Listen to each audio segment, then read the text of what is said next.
안녕하세요. 이 사이클은 한국 주식시장의 순위표까지 바꿨습니다. 2026년 6월 22일 낮 12시 40분이었습니다. SK하이닉스의 시가총액이 2,090조 원을 기록했습니다. 같은 시각 삼성전자는 2,088조 원이었습니다. 2조 원 차이로 순위가 바뀌었습니다. SK하이닉스가 한국 증시에서 가장 값비싼 회사가 된 것입니다. 이 자리는 2000년 이후 26년 동안 삼성전자의 것이었습니다. 한 세대 동안 한 번도 바뀌지 않았던 순위입니다. 그동안 한국 경제에는 여러 일이 있었습니다.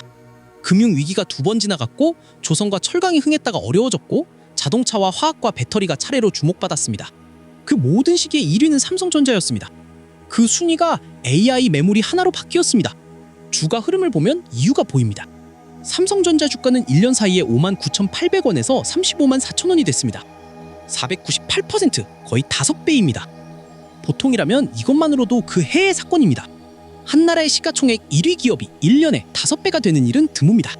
그런데 같은 기간 SK하이닉스는 1024% 올랐습니다. 10배가 넘습니다. 삼성전자가 5배 오르는 동안 SK하이닉스는 그 2배로 올랐습니다. 여기서 흥미로운 점이 있습니다. 2026년 연간 영업이익 전망을 보면 삼성전자가 약 361조 원, SK하이닉스가 약 263조 원입니다. 삼성전자가 100조 원 가까이 더 벌 것으로 예상됩니다. 더 많이 버는 회사의 시가총액이 덜 버는 회사보다 낮아진 것입니다. 시장은 왜 이렇게 값을 매겼을까요? 한 가지 설명은 순도입니다. SK하이닉스는 사실상 메모리 회사입니다. 매출의 거의 전부가 디램과 낸드, 그리고 HBM에서 나옵니다. 메모리 값이 오르면 회사 전체가 오릅니다. 투자자가 AI 메모리 호황에 돈을 걸고 싶다면 이보다 순수한 대상이 없습니다. 삼성전자는 다릅니다. 메모리도 하고, 남의 칩을 대신 만들어주는 파운드리도 하고, 스마트폰도 하고, 가전도 하고, 디스플레이도 합니다. 메모리가 아무리 잘 돼도 앞에서 본 것처럼 스마트폰 적자가 이익을 깎습니다. 파운드리는 경쟁에서 밀려 오랫동안 어려웠습니다. 투자자 입장에서 보면 좋은 사업과 어려운 사업이 섞여 있습니다. 투입한 자본으로 얼마를 벌었는지 보는 지표에서도 차이가 났습니다. SK하이닉스는 64.5%, 삼성전자는 42.1%였습니다. 삼성전자의 42%도 대단한 숫자입니다. 평상시라면 어떤 나라에서도 최상위권입니다. 다만 AI 메모리에만 집중한 쪽이 더 효율적으로 벌었습니다. 그래서 시장은 순수한 메모리 회사에 더 높은 값을 줬습니다. 이 판단에는 하나의 메시지가 담겨 있습니다. AI 시대에는 넓게 자라는 것보다 병목에 정확히 붙어있는 것이 유리하다는 것입니다.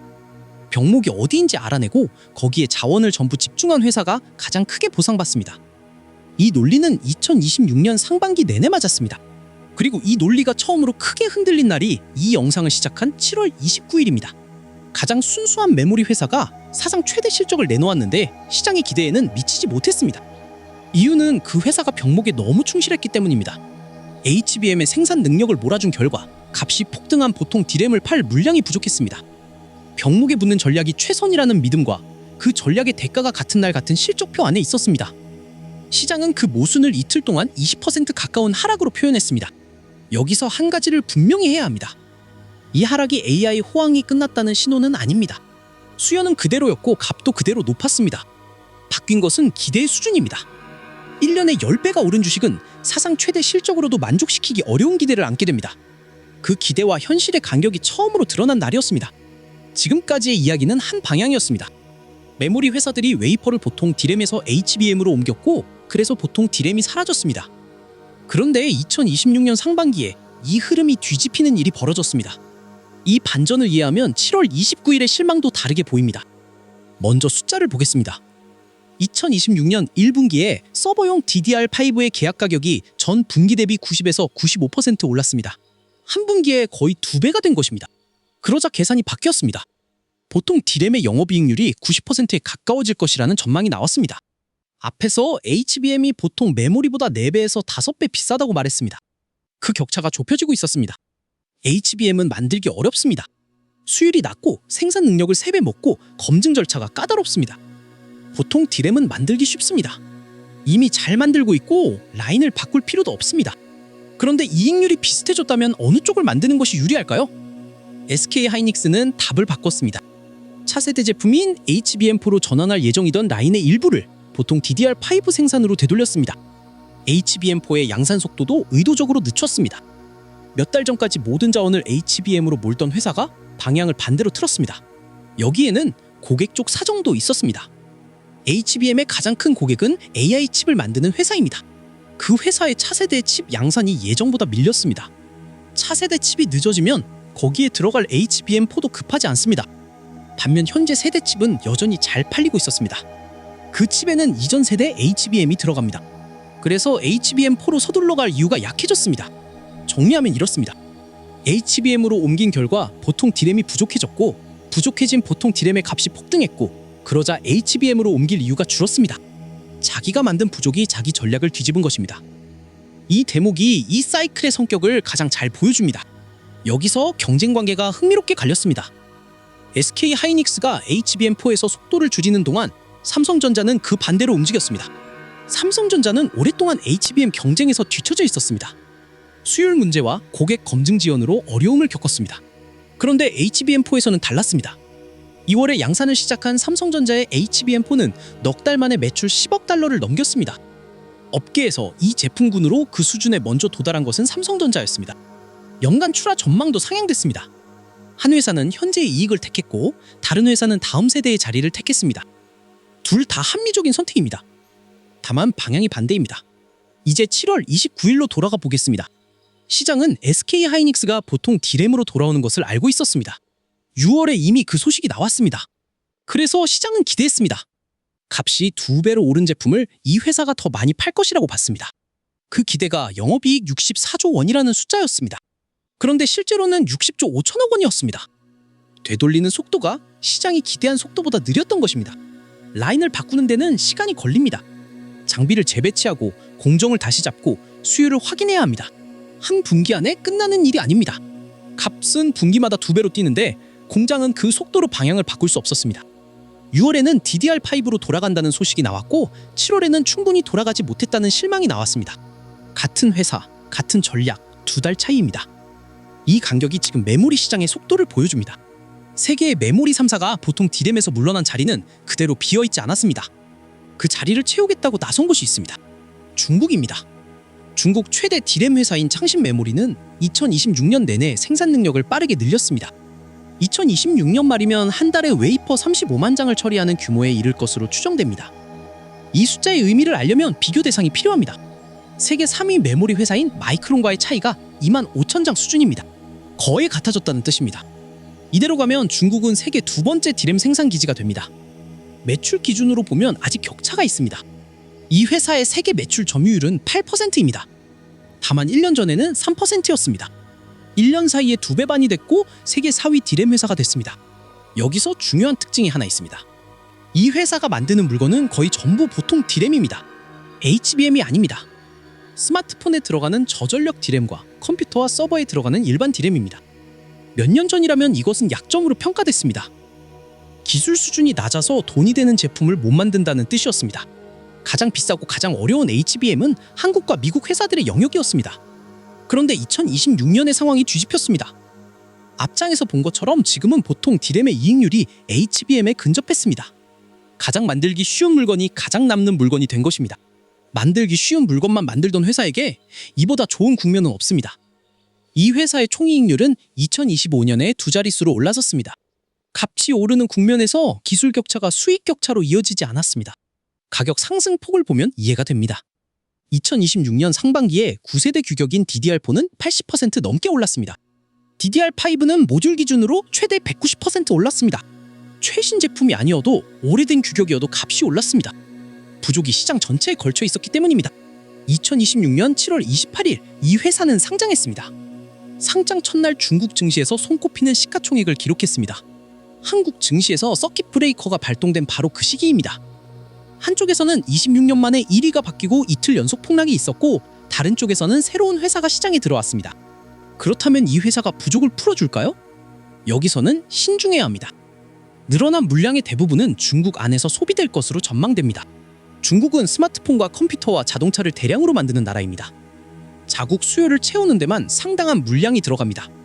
그래서 세계적인 부족을 단기간에 해소하기는 어렵습니다. 다만 방향은 분명합니다. 세계의 보통 D램 생산이 한국과 미국에서 줄고 중국에서 늘고 있습니다. 소비자 입장에서는 값이 언젠가 내려갈 통로가 하나 생긴 것입니다. 한국 두 회사 입장에서는 이익률이 가장 좋은 시기에 새 경쟁자가 자리를 잡고 있는 것입니다. 지금의 호황이 몇 년 뒤에 어떤 구도를 남길지 이 대목이 중요한 변수입니다. 이 사이클은 한 회사의 실적표를 넘어 한 나라의 통계를 다시 썼습니다. 2026년 7월 한국의 수출은 역대 최대를 기록했습니다. 그 수출에서 반도체가 차지하는 비중은 40.3%였습니다. 수출 10달러 중 4달러가 반도체입니다. 7월 초순만 놓고 보면 더 극적입니다. 7월 1일부터 10일까지 수출액이 298억 달러로 1년 전보다 53.9% 늘었습니다. 같은 기간 반도체 수출은 193% 늘었습니다. 거의 3배입니다. 무역 수지도 기록을 새로 썼습니다. 1월부터 5월까지 누적 흑자가 이미 과거의 연간 최대 기록을 넘어섰습니다. 반년도 되지 않아 한 해 최고 기록을 지나간 것입니다. 숫자만 보면 완벽한 해입니다. 그런데 이 숫자를 두고 경고가 나왔습니다. 이 호황이 물량이 아니라 값에 기댄 것이라는 지적입니다. 무슨 뜻인지 살펴보겠습니다. 수출액은 개수와 단가의 곱입니다. 개수가 늘어도 수출액이 늘고 단가가 올라도 수출액이 늡니다. 2026년의 반도체 수출 증가는 대부분 단가에서 나왔습니다. 같은 개수를 팔면서 값이 올라 금액이 늘어난 것입니다. 이것은 좋은 일일까요? 지금 당장은 좋습니다. 기업 이익이 늘고 세금이 늘고 무역 수지가 개선됩니다. 문제는 되돌아올 때입니다. 값이 올라서 늘어난 것은 값이 내려가면 그대로 줄어듭니다. 생산 능력을 늘려서 만든 성장은 값이 내려가도 물량이 남습니다. 값만으로 만든 성장은 남는 것이 없습니다. 여기에 더 구조적인 문제가 있습니다. 수출의 40%가 한 품목이고 그 품목의 대부분이 두 회사에서 나옵니다. 주식시장도 같은 구조입니다. 지수의 방향이 그 두 종목에 좌우됩니다. 7월 29일이 그 증거입니다. 두 종목이 10%씩 빠지자 지수 전체가 9.9% 빠졌고 시장 거래가 멈췄습니다. 한 나라의 경제와 증시가 하나의 산업 사이클과 거의 같은 모양으로 움직이는 상태입니다. 부족이 이어지는 동안은 이 구조가 유리합니다. 값이 오를 때마다 나라 전체의 숫자가 좋아집니다. 다만 방향이 바뀌면 완충 장치가 없습니다. 그래서 앞에서 본 질문이 한국에서는 조금 다른 무게를 갖습니다. 이 호황이 얼마나 오래 갈 것인가라는 질문은 한국에서는 회사 이익의 문제가 아니라 경제 전체의 문제입니다. 여기에 한 가지 더 생각해 볼 점이 있습니다. 수출 기록과 무역 흑자 기록이 쏟아지는데 체감 경기가 그만큼 좋아졌다고 느끼는 사람은 많지 않습니다. 왜 그럴까요? 반도체는 고용을 크게 늘리지 않는 산업입니다. 공장 하나에 들어가는 돈은 수십조 원인데 그 공장에서 일하는 사람의 수는 그 규모에 비례하지 않습니다. 자본이 일하는 산업이지 사람이 일하는 산업이 아닙니다. 그래서 반도체 이익이 늘어도 그 이익이 임금이나 일자리로 퍼지는 폭은 제한적입니다. 이익은 주로 기업과 주주에게 남습니다. 그리고 여기에 이 영상 전체를 관통하는 사실이 겹칩니다. 한국은 이 사이클에서 파는 쪽이면서 동시에 사는 쪽입니다. 한국 회사들이 메모리를 팔아 사상 최대 이익을 냅니다. 같은 시간에 한국의 소비자들은 그 메모리가 들어간 노트북과 스마트폰을 더 비싸게 삽니다. 한국의 중소기업들은 설비에 들어갈 부품을 더 비싸게 구합니다. 앞에서 본 삼성전자의 상황이 나라 단위로 반복되는 것입니다. 메모리 부문은 벌고 완제품 부문은 낸다는 구조입니다. 나라 전체로 보면 순효과는 분명히 플러스입니다. 파는 규모가 사는 규모보다 훨씬 크기 때문입니다. 다만 그 이익과 비용이 같은 사람에게 가지 않습니다. 이익은 반도체 회사와 그 주주에게 가고 비용은 부품을 사는 모든 사람에게 갑니다.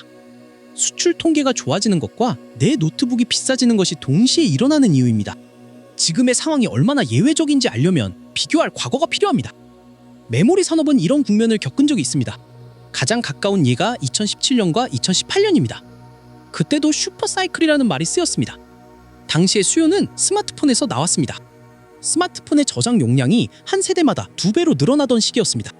동시에 제조사들이 새로운 낸드 공정으로 전환하면서 디램 생산이 일시적으로 줄었습니다. 수요가 늘고 공급이 줄었으니 값이 올랐습니다. 지금과 구조가 비슷합니다. 결과는 어땠을까요? 2018년에 SK하이닉스의 영업이익률은 52%였습니다. 당시로서는 놀라운 숫자였습니다. 메모리 회사가 이렇게 벌 수 있다는 사실 자체가 화제였습니다. 그리고 1년 뒤인 2019년 같은 회사의 영업이익률은 10%가 됐습니다. 52%에서 10%입니다. 1년 만에 5분의 1로 줄었습니다. 값도 무너졌습니다. 마이크론의 2019년 회계연도 기준으로 디램의 비트당 평균 판매 가격이 1년 전보다 30% 떨어졌습니다. 2019년은 2012년 이후 디램 값이 가장 나빴던 해로 기록됐습니다. 무엇이 그 붕괴를 만들었을까요? 두 가지가 겹쳤습니다. 첫째, 값이 좋을 때 모두가 증설했습니다. 특히 낸드 쪽에서 대규모 증설이 한꺼번에 완성됐습니다. 둘째, 그 무력 컴퓨터와 서버 수요가 약해졌습니다. 공급은 늘고 수요는 줄었습니다. 값이 무너지는 데는 그것으로 충분했습니다. 이 기억이 지금 왜 중요할까요? 두 가지 이유가 있습니다. 하나는 경고입니다. 메모리 산업에서 76%라는 이익률은 지속 가능한 상태가 아니라 사이클의 정점에서 나타나는 숫자일 수 있습니다.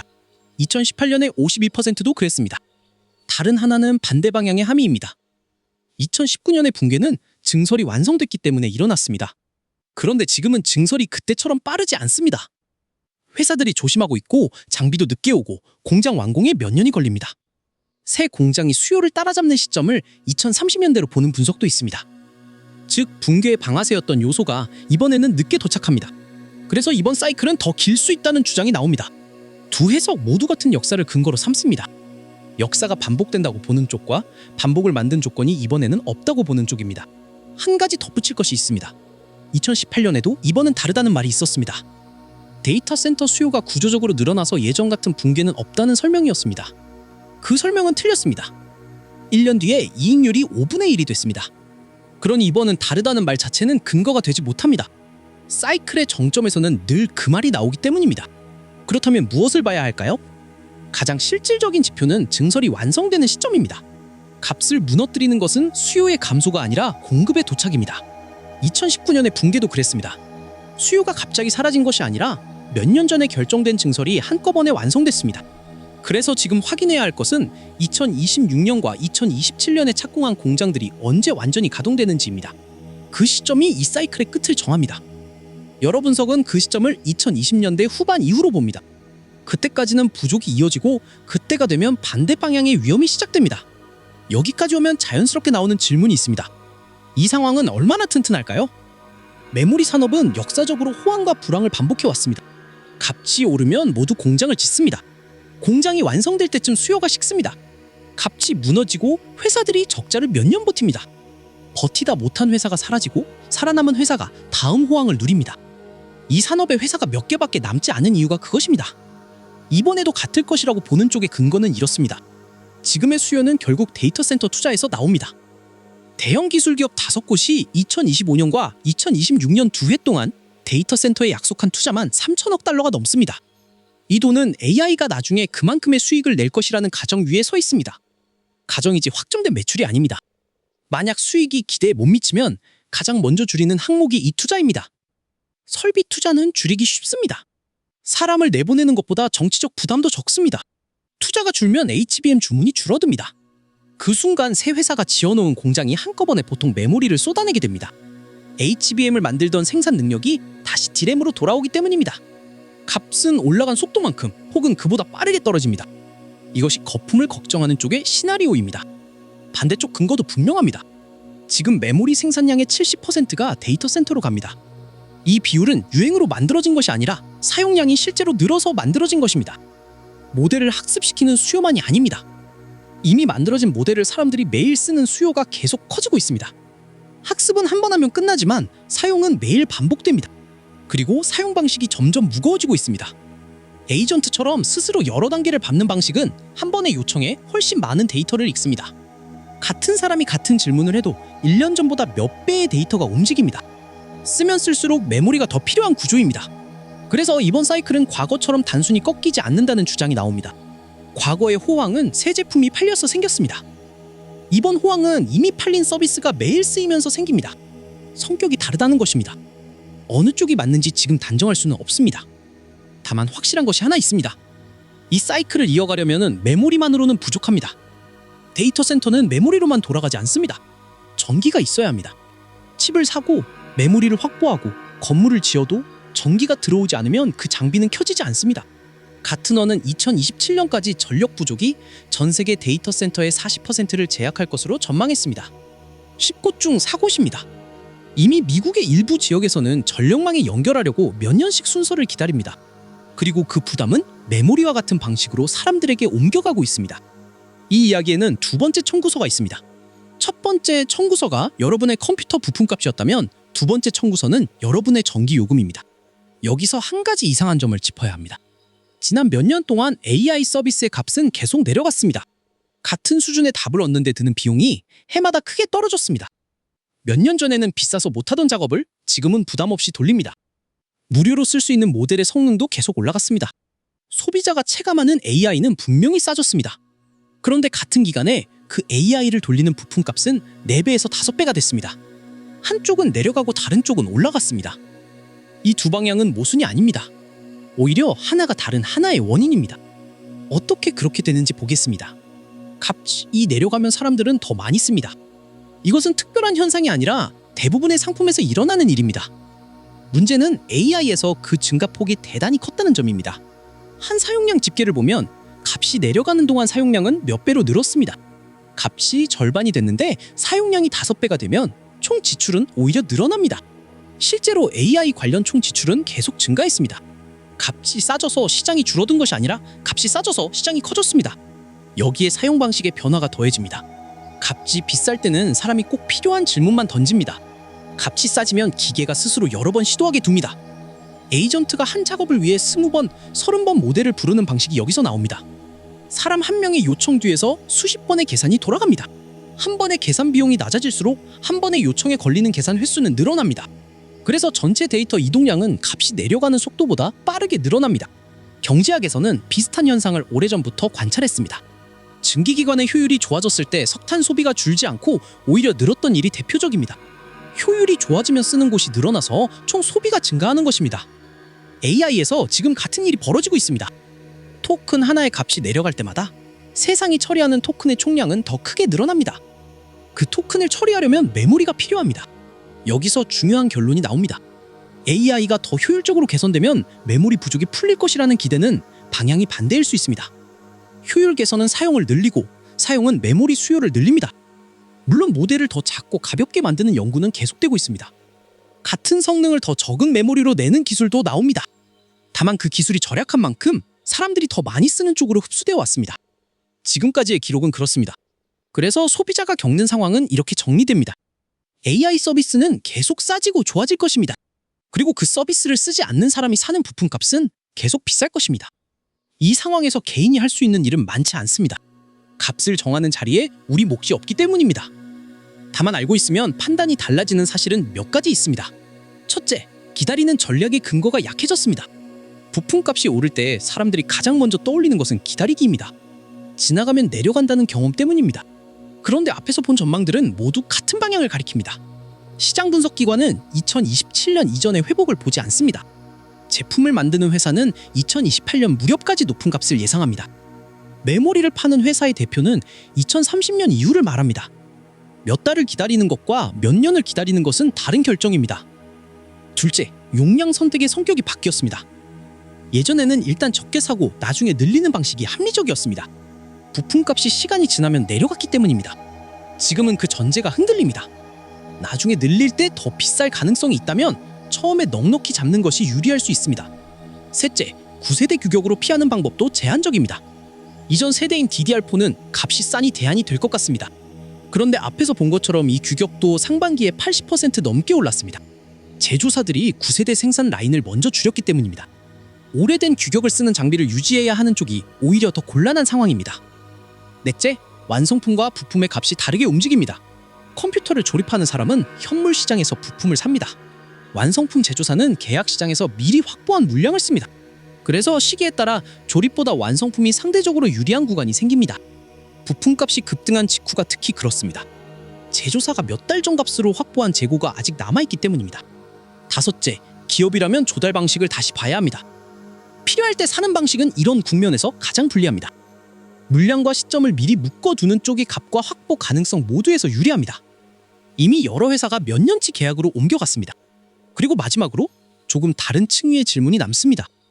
데이터 센터가 소비자 시장의 부품을 흡수하는 상황을 그대로 두어야 하는가입니다. 전기나 물처럼 공공성이 인정되는 자원에는 수요가 몰릴 때 배분을 조정하는 장치가 있습니다. 메모리에는 그런 장치가 없습니다. 가장 높은 값을 부르는 쪽이 가져갑니다. 시장 원리로 보면 당연한 일입니다. 다만 그 결과로 학생의 노트북과 중소기업의 설비가 뒤로 밀리고 있다면 이것은 논의할 만한 문제입니다. 2026년 현재 이 논의는 거의 시작되지 않았습니다. 정리해보겠습니다. 2026년 여름 5개의 장면이 겹쳐 있었습니다. 첫째, SK 하이닉스는 사상 최대 실적을 발표한 날에 주가가 10% 빠졌습니다. 매출은 1년 전의 3.6배, 영업이익률은 76%였습니다. 그런데도 기대에 못 미쳤습니다. 이유는 값이 폭등한 보통 메모리를 덜 만들었기 때문입니다. 더 비싼 것을 만들려고 싼 것을 포기한 대가였습니다. 둘째, 삼성전자는 창사 이래 가장 많은 이익을 낸 분기에 스마트폰 사업에서 7천억 원의 적자를 냈습니다.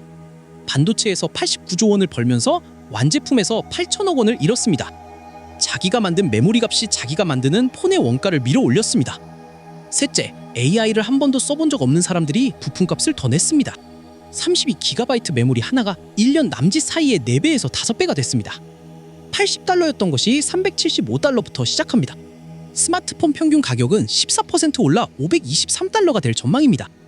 노트북과 게임기는 값만 오른 것이 아니라 만드는 양 자체가 줄었습니다. 넷째, HBM으로 옮겨갔던 생산 능력이 보통 D램으로 되돌아오기 시작했습니다. 부족 때문에 보통 D램의 이익률이 HBM에 근접했기 때문입니다. 자기가 만든 부족이 자기 전략을 뒤집었습니다. 그리고 그 되돌리기가 시장의 기대만큼 빠르지 못했다는 것이 7월 29일 실망의 실제 내용이었습니다.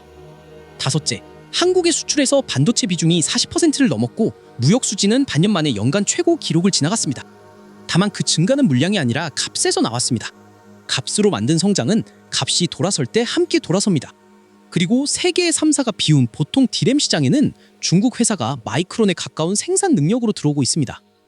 이 5장면은 각각 다른 사건처럼 보이지만 원인은 하나입니다. 웨이퍼 한 장으로 무엇을 만들 것인가라는 질문에 세 개의 메모리 회사들이 같은 답을 골랐다는 것입니다. 그 답은 합리적이었습니다. 어느 회사도 잘못을 저지르지 않았습니다.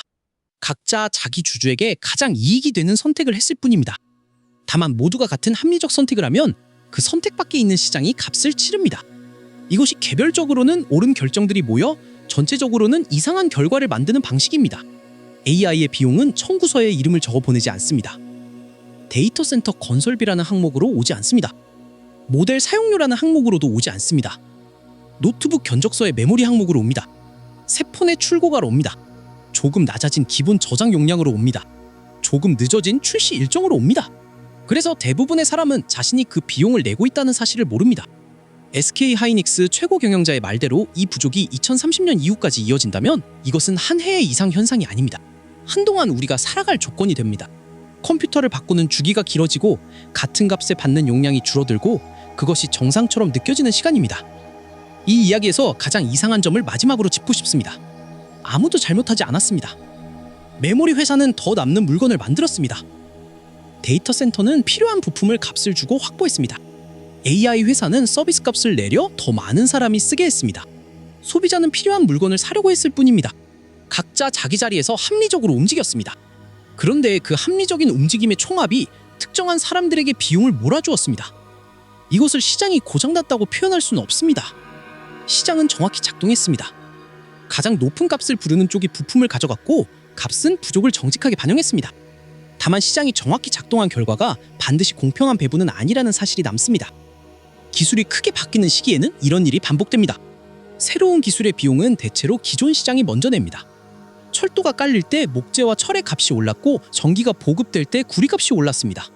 그 비용을 낸 사람과 나중에 그 기술의 편익을 크게 누린 사람은 같지 않았습니다. 시간이 지나면 새 기술의 이익도 넓게 퍼집니다. 다만 순서가 비용부터라는 점이 문제입니다. 그래서 AI가 우리에게 무엇을 해줄 것인지 이야기할 때 그 계산에는 이 청구서가 함께 들어가야 합니다. 편익만 세고 비용을 세지 않으면 그것은 계산이 아니라 기대입니다. 그리고 이 청구서는 아직 첫 장입니다. 전기요금이라는 두 번째 장이 이미 도착해 있습니다. 데이터 센터는 메모리를 다 확보한 뒤에도 전기가 없으면 켜지지 않습니다. 그 이야기는 메모리보다 규모가 크고 우리 생활에 더 직접적으로 닿아 있습니다.